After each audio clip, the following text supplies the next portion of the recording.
What's up, guys? My name is Kickbutt, and I am here showing you a grab lift. No, it's a jump pad. What I mean by a jump pad is basically you can walk onto it, and it doesn't work. What's going on here? It's a regular grab lift, and it's not working. Well, what you gotta do is in the name, you gotta jump. And all of a sudden, it works. So that is what a jump pad is. All you have to do is just go over it and press the A button. And you jump. So that's the jump pad. So let me show you real quick how to make it before I show you this example I got set up over here, this really bad looking one.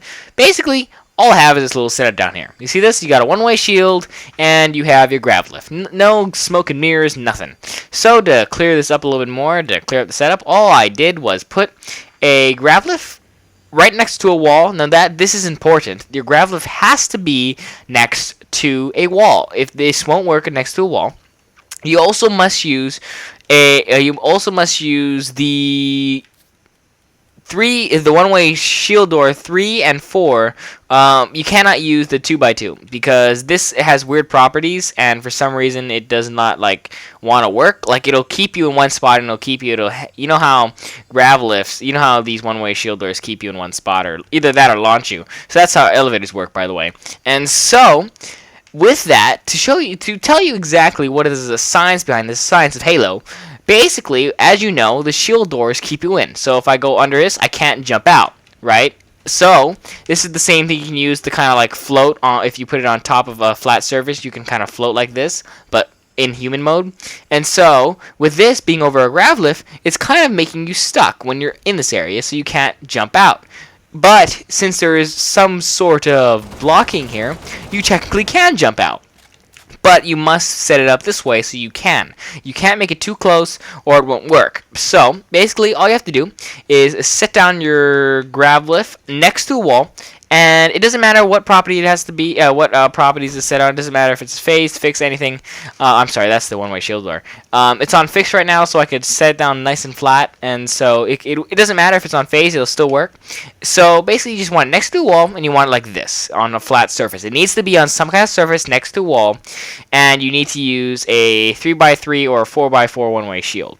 So all you have to do now is just put the shield about this high under. You just want to make it sort of close. It doesn't really matter how close it is. It has to just be sort of close to your ground, so the game kind of picks up that it's supposed to be sucking you in, and then you just put your cover over it.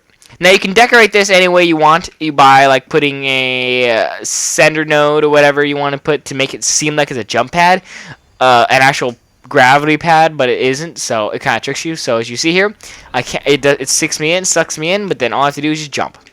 So for example, as we have here, we have the jump pad set up here too, as I can show you right over there. So what you have to do is jump, and this works as a better elevator basically. So what happens is you can actually save a bunch of these shield doors and still have the ability to jump into it.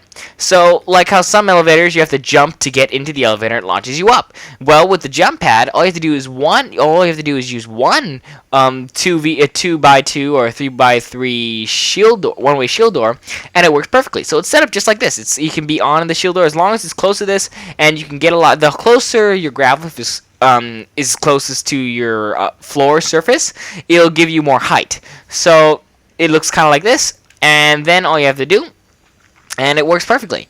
And so you save maybe 2 or maybe even 3 shield doors in doing this. So you also save budget, and you save the amount of shield doors you have in your map, so you can put more elevators. So this actually benefits you in many ways. So this is my Forge tutorial on HFN on how to make jump pads. And I'm going to give a shout out to the Pinkiest Object, which I found this little idea from. And so shout out to him. And so thank you guys for watching. Subscribe, like, all that cool stuff. And one promise, one network, one forge. This has been Kickbutt, signing off.